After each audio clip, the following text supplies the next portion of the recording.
Another one that is fun, right? When I say fun, it's not fun to talk about, but fun to look into, right? Because this is an individual that ruined the lives of many black people. When I was a young boy, Jim Jones was the talk of the town. That's what I heard a lot of, and yeah, Saying after him, don't drink the Kool-Aid. it's a U.S. colloquialism. You know what, right? I mean, that's pretty potent that your name lives on through something that talks about don't taste it, don't swallow, right? Right? That's crazy, right? And look at the chart. Right off, folks. Right? This is I mean, where's the moon? Good night. Already in a moksha house. Moksha house. Right there. It's conjunct Rahu. I mean, y'all should know now. When y'all see this Rahu with the moon thing, right? Just start rubbing your hands, right? Because you have to start reading some stuff, right? Because it's fairly evident, right? It's clear cut, right? Um, you know, and again, folks, I tell you, look to find the ascendant Lord. It is in the seventh house, right? Then you would say, well, the seventh house, it's not a house, it's not a moksha house, it's not a house that deals with anything, right? But it's looking back at the ascendant, and the Lord of Jupiter is in the fifth, right? Being in the fifth house deals with your intelligence, right? So let's just look at it. He actually was a very charismatic individual, was he not? Right. Yeah, I mean, preacher. he's a preacher. Fifth house is preaching, right? Ninth house is preaching, right? So you can see, right, that Jupiter has a very strong affinity, right, with the fifth house Mm-hmm. because of Mercury's connection of the sambandha between Mercury and the Sun. Sambandha, folks, means connection, right? Not like yoga, but in the sense of interweaving, right? Sambandha is like a bond. Sambandha, it's bonded, right? When you say bandha, right? When we're practicing our pranayam, right? That means we're locking, right? And bandha means to lock or to link or to hold, right? Renu bandha, right, is when you have a connection with someone karmically speaking, right? You have a what we say a debt or a connection, if you will, or a lesson, whatever you want to label, however you want to label it. But right, the ascendant Lord is tied to the fifth house. You see that, right? Now, the fifth house is the house of mental, right? Intelligence, right? Right. Well, where's the fifth Lord? It's in the eighth house. Told you. Right. Debilitated. Right. Right. So again, showing that there is something to connect the individual's ability to process reality, because the fifth house is the quintessential house of a chart, right? It's one of the houses we look for just very quickly to see if there's anything going on in there. What's the karma like? What's the person's gifts? Where they come? What do they come with? Well, he comes with a gift, right? He comes with a gift to literally move people, right? To lead people, right? Which is the sun, and through the mouthpiece, which is Mercury. But again, right, showing that the fifth lord is in the eighth, and the eighth lord is where? Back into a moksha, right? You see these moksha houses, they're big, right? When it comes to mental instability, they're big, right?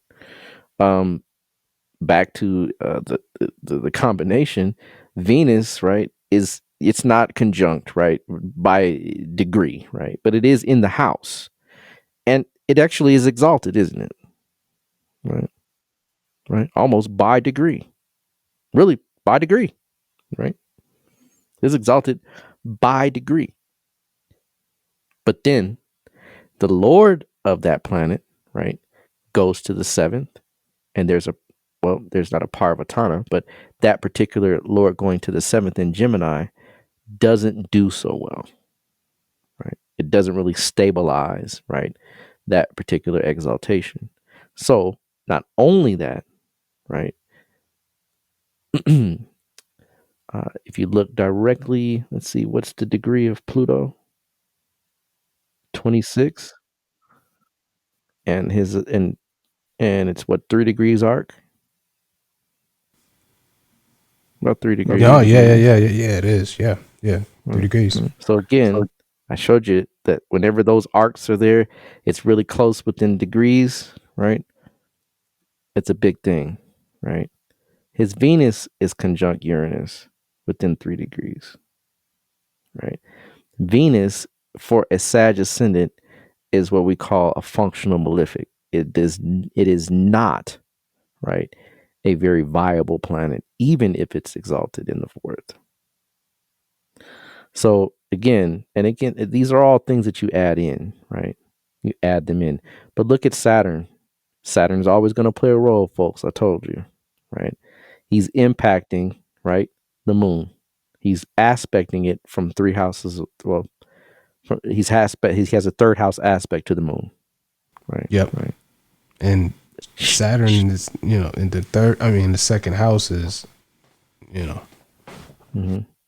Shows, yeah, upbringing could have been strict, depressive, deprived, right? Even though it's in his own sign, it is retrograde, and it is in opposition to Mars, which again, those Mars Saturn oppositions, conjunctions, right, always are going to create some tension. Right? So this is just another great way to show what has transpired in this individual's life. Now, here's the thing. Check it out. Check it out. When did he grab his flock? In the 70s, 60s, and 70s, right? Look what Dasha period he's in. He's in that exalted Venus Dasha, right? Easily pulling individuals in. But remember, Venus is a functional malefic for Sag, meaning it does not give the full emphasis of the positivity that Venus can bring for Sag.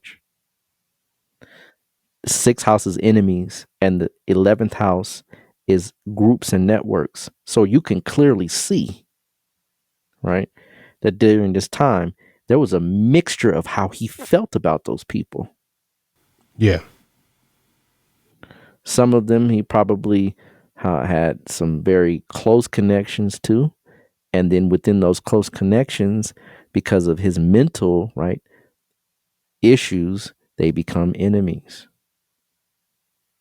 Right. So I'm sure his flock, and many of them, in fact, I mean, they were recorded, many of them tried to escape and they were murdered. Right. Right. Mm-hmm. So your 11th house, folks, is is groups and organizations. It's how you deal with people that you deal with that are a part of bodies of people, right? And so the 11th house, right, is a house that you can look for to see how people deal with social networking, how they literally deal in society, right? 11th house is a very revealing house in that regard. So it's connected to the 6th house, which is enemies. So again, it just shows that there's a very kick. See, we always think that Venus is all great and grandiose. It's not, right? It has some dark sides, like all planets do. But Venus being in the 4th house literally allowed him to produce, right, the heartfelt content that those people were following. Right?